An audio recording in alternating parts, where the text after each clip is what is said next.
Hey everyone, welcome back for another deep dive. This time, we're going to Nigeria. Ooh, exciting. Yeah, I think it'll be really interesting. We're going to be looking at Nigeria's capital, Abuja.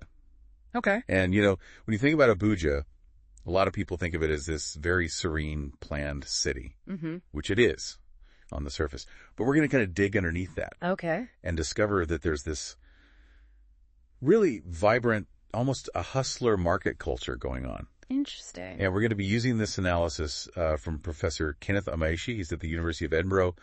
And it's really interesting stuff. Well, I'm already intrigued. I know a little bit about Nigeria, and I always think about Lagos, that bustling city that seems to never sleep. And so to think that Abuja is this planned city that's meant to be this peaceful haven, I wonder what kind of energy that attracts, but particularly since it's the seat of government as well. Right. Yeah, it's like two different worlds in the same country. Absolutely. And you know what they say about, where the government is, right? What's that? What? Oh, of course. So Professor Amaeshi really dives into how that money influences the culture of Abuja. Okay. And he talks about this concept of a patronage culture. Interesting. Now, I know that in a lot of particularly Western societies, we tend to think of success as being merit-based, hard work, talent. Right. But it sounds like in Abuja, it's more about who you know than what you know. Yeah, and how that network that you build really impacts how far you go and what you're able to achieve. It's all about those connections. Yeah. So how does this system work when it comes to business? Like, what kind of entrepreneurs really thrive in an environment like that? Well, Professor Amaeshi outlines two distinct types, those in the business of government and those in the government of business. Okay. And the lines between these two often get very blurred. I see. So when we talk about those in the business of government, are we talking about like your typical contractors? On the surface level, yes, but it goes much deeper than that. It's not just the simple matter of bidding on a project and winning the contract. You have to navigate this complex, informal market. An informal market. So are we talking about deals being made like on a handshake, under the table, that sort of thing? Exactly. Imagine a whole network of brokers, executors, and arbitrageurs. Okay. So you have the broker who actually secures the government contracts, but then they often need executors to carry out the work. And then you've got the arbitrageurs who profit from the information gaps between those two. Wow, this is sounding like something out of a movie. So much going on behind the scenes. It's a fascinating dynamic. But if it really is all about who, did the quality of the work even matter? That's a question that Professor Amaeshi raises, because it seems like in this system, the primary focus is on financial gain, not necessarily delivering quality services. It's about the money changing hands and everybody getting their cut. Okay. And what about these government of business entrepreneurs? How do they fit in all of this? Well, think about civil servants. People actually in the government who use their positions to kind of manipulate contracts and budgets, often for personal gain. And they're the ones setting the rules, so they know exactly how to bend them. Right. They know how to allocate funds strategically and how to tap into that network of brokers and arbitrageurs that we were just talking about. So it's almost like a system that can be exploited from both sides. You could say that. And the unfortunate result of this is often a lack of accountability. You see these mega projects in Abuja that seem to just swallow money, and there's very little to show for it. So it sounds like we have this peaceful city on the surface, but underneath there's this really cutthroat culture going on. Makes you wonder how the people who live there, how are they affected by this? Like, does this constant focus on transactions, on who you know, and what you can get out of every interaction?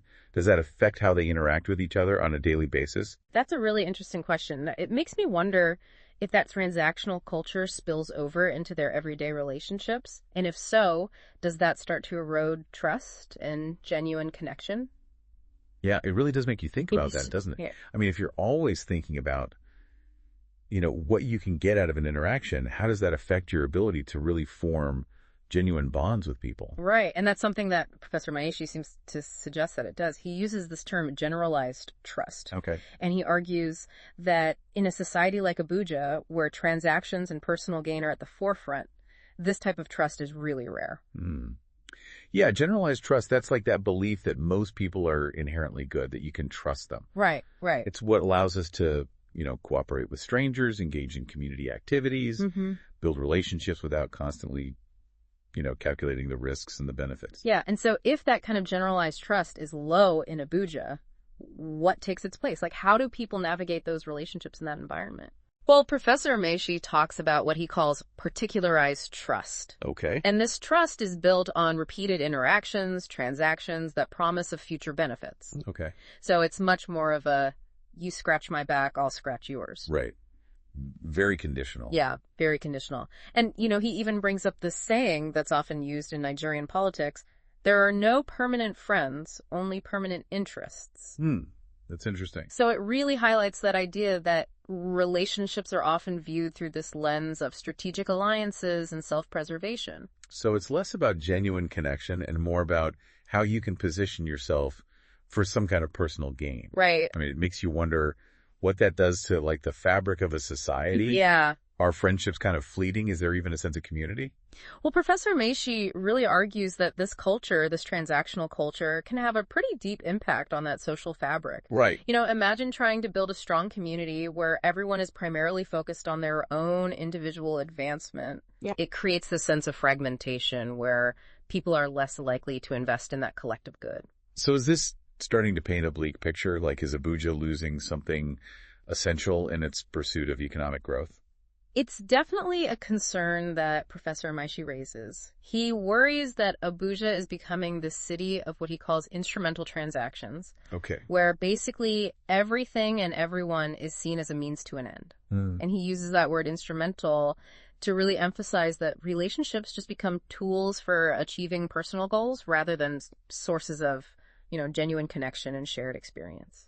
And so what happens to values like community, empathy, genuine human connection in an environment like that? Well, he suggests that they may erode over time. He sees this as a potential threat to Abuja's kind of African identity, which has traditionally placed a strong emphasis on community, collectivism, Ubuntu, that philosophy of interconnectedness. So it sounds like we're seeing almost a clash between two different value systems here, like traditional African values versus these individualistic transactional values that are often associated with global capitalism. That's a really insightful observation, yeah. And it seems like Professor Amaeshi is saying that Abuja is at a crossroads. Yeah.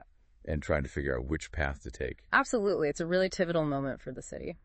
So is this just a problem for Abuja, or could this be like a microcosm of a larger trend that we're seeing in Nigeria, maybe even other parts of the world that are undergoing rapid development? That's the question, isn't it? Is this the price of progress? Do we inevitably sacrifice human connection and community as we strive for economic advancement? It's certainly food for thought. And I'm already starting to see some of those parallels in my own life.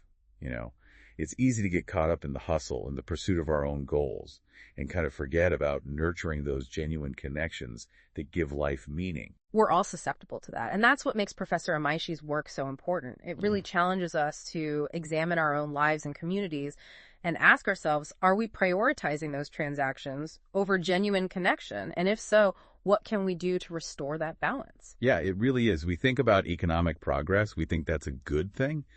But what if it comes at the cost of something that's even more valuable? And that's really what Professor Amaeshi wants us to think about. Like, how do we define progress? Is it all about, financial wealth and material possessions? Or should it also include, things like social well-being, strong communities, genuine human connection? He's making us think about what it means to really have a thriving city, a thriving society. Yeah, and he doesn't just leave us with this bleak outlook. Right. He does offer this glimmer of hope. Despite all these challenges that he talks about, he does believe that Abuja can still find its way, that it can embrace its African identity, those values of community and Ubuntu without sacrificing its economic ambitions. So how do we do that? How do we bridge that gap? How do we find that balance between, economic opportunity and genuine human connection? It's a tough question. But Professor Amaeshi does give us a few things to think about. He talks about, the importance of promoting a culture of ethical leadership. Okay. Both in government and in business. Right. Leaders who prioritize the well-being of their communities, who value collaboration over that cutthroat competition. So it's not just about changing the systems, but also changing mindsets. Absolutely. And that starts with individuals. Each person in Abuja has the power to choose connection over transaction. Right. To reach out, build genuine relationships, contribute to their communities.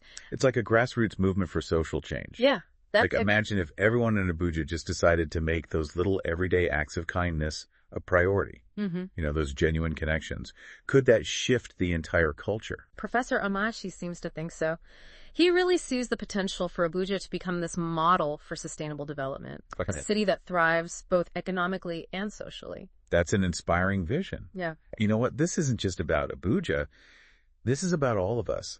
Wherever we live, we can all make choices that contribute to a more connected, a more humane world. Absolutely. Well, this has been a really fascinating look at Abuja and, you know, a reminder that we all have a role to play in shaping the kind of world that we want to live in. A world where progress is measured not just by, economic indicators, right, but by the strength of our communities and the depth of our human connections. Well, thanks for joining us on this deep dive. Yeah. We hope you learned something new and maybe even feel inspired to make some positive changes in your own life and in your own community. Yeah.